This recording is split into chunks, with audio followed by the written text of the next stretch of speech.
Bonjour à tous, bienvenue dans ce flash. Le président Alassane Ouattara est attendu ce mardi en Allemagne pour une visite officielle de 2 jours. Il a été invité par la chancelière allemande Angela Merkel.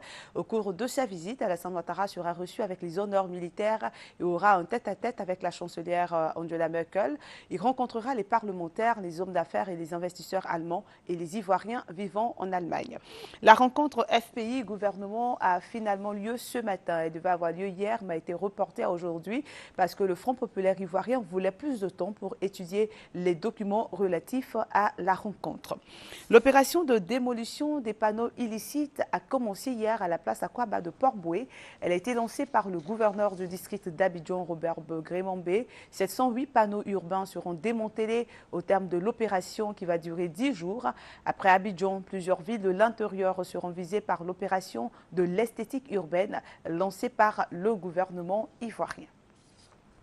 Ouverture hier à Grand-Bassam du séminaire bilan du ministère de la Défense. C'est le ministre auprès du président de la République chargé de la Défense, Paul Kofi Kofi, qui a ouvert en présence de plusieurs hauts responsables militaires ce grand séminaire devant aboutir à la réforme de l'armée ivoirienne. Mamadou Kwasi.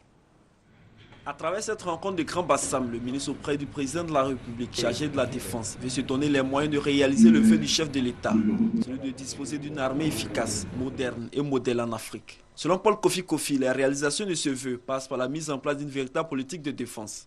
Tracer les grandes lignes de la réforme de l'enseignement militaire, faire le toilettage des textes législatifs et réglementaires, afin de donner à notre armée une base légale et juridique permettant de fixer le statut des militaires, leur profil de carrière et surtout de réformer l'enseignement militaire et d'en proposer les nouveaux textes. Au cours de cet atelier bilan 2012 et de planification triennale 2013-2015 des activités du ministère de la Défense, les participants vont réfléchir sur plusieurs sujets, notamment le moral des troupes, les droits de l'homme, le point de la matrice sectorielle, l'enseignement militaire et la réforme du secteur de sécurité. Des perspectives qui devront permettre à l'armée ivoirienne de retrouver ses marques dans les 2 prochaines années. 5e jour de l'intervention militaire française au Mali, dont les forces montent en puissance et visent à repousser les islamistes. Hier, les djihadistes ont repris l'offensive, s'emparant de la ville de Diabali, à 400 km au nord de Bamako, tout en menaçant de frapper le cœur de la France. Des frappes françaises ont lieu en ce moment même sur Diabali.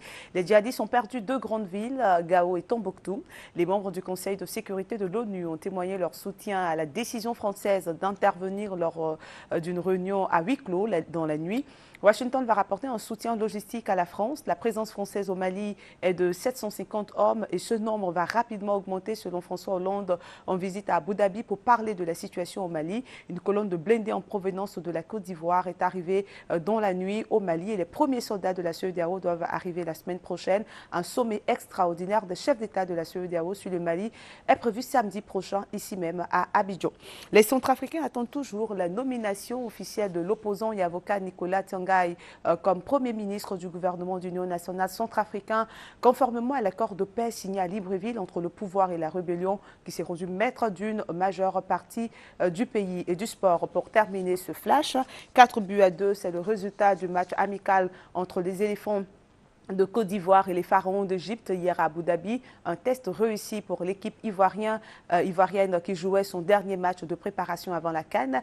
Les joueurs de Sabri Lamouchi ont pu ainsi jauger leur niveau avant le coup d'envoi de la compétition prévu le samedi 19 janvier en Afrique du Sud. Et c'est la fin de ce flash. Merci de l'avoir suivi.